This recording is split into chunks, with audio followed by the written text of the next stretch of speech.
Madeleines, cupcakes, chocolat et bonbons. Tous ces desserts créatifs mettent l'eau à la bouche. 9 talents de la nouvelle génération de pâtissiers, venus des 4 coins du pays, se sont réunis à Ligny pour participer au concours de pâtisserie Talents fruitiers, concours de pâtisserie. En utilisant des ingrédients à base de fruits frais, les participants ont fait appel à leur créativité pour créer des desserts uniques. Et ce matin, en découvrant les candidats et le travail, je suis surpris du niveau.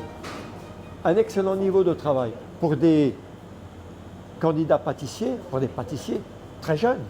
Ils ont une moyenne d'âge 18-20 ans maximum.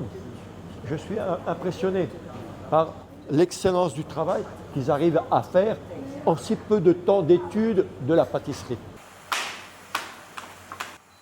Donc ils ont tous donné de très bonnes idées pour créer des produits qui sont très jolis en termes d'image et aussi très bons en termes gustatifs.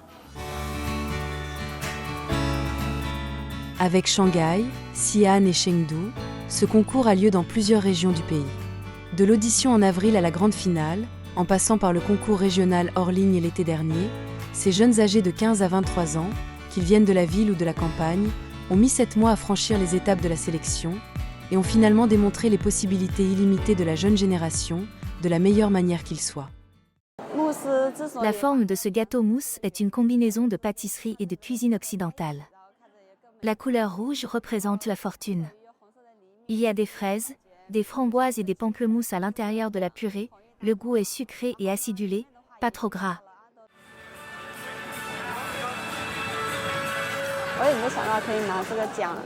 C'est la première fois que je gagne un prix et je suis très excitée. Je viens de loin et je ne pensais pas pouvoir gagner un prix. J'ai beaucoup appris depuis que je suis ici, notamment sur les différentes pratiques et processus de la pâtisserie, et j'ai également appris des maîtres. Ça, c'est une très bonne plateforme pour nous d'améliorer notre produit et notre application et aussi créer le lien entre les jeunes talents. Et puis, on est très content d'accompagner leur développement du carrière, leur croissance.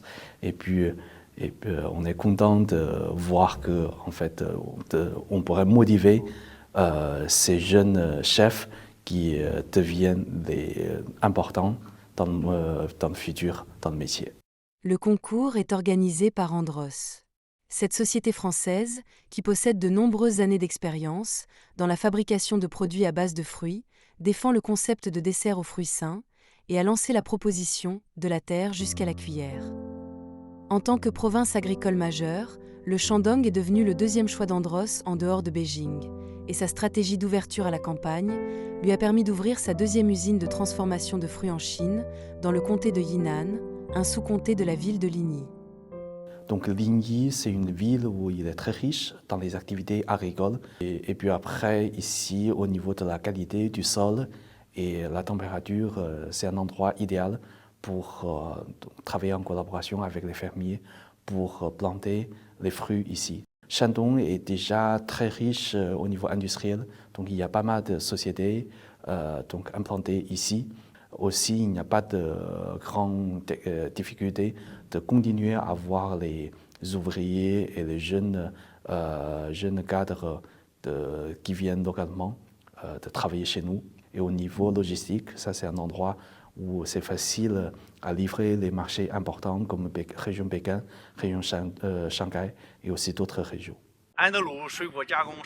L'usine de transformation des fruits Andros est le premier projet d'investissement étranger dans notre complexe naturel national de Zhujiali. Cette année, la valeur de la production devrait atteindre 200 millions de yuan, les recettes fiscales 10 millions, et 300 emplois devraient être créés. Ce projet deviendra notre carte de visite pour le monde. De l'aval à l'amont, une bonne qualité exige un bon contrôle de la qualité à la source. Un contrat à long terme peut apporter l'assurance de la qualité.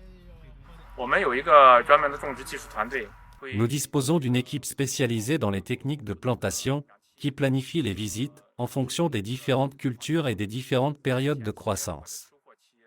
La fréquence des visites est d'environ 1 à 2 fois par semaine pendant la période initiale et de récolte.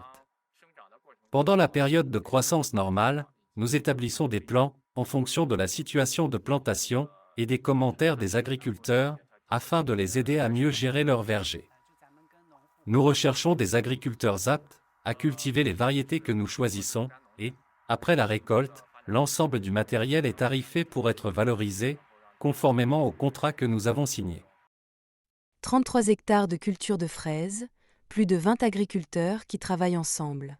Le modèle d'agriculture de commande a permis de résoudre les problèmes rencontrés par les agriculteurs dans la vente de leurs produits et d'améliorer efficacement leur niveau de vie.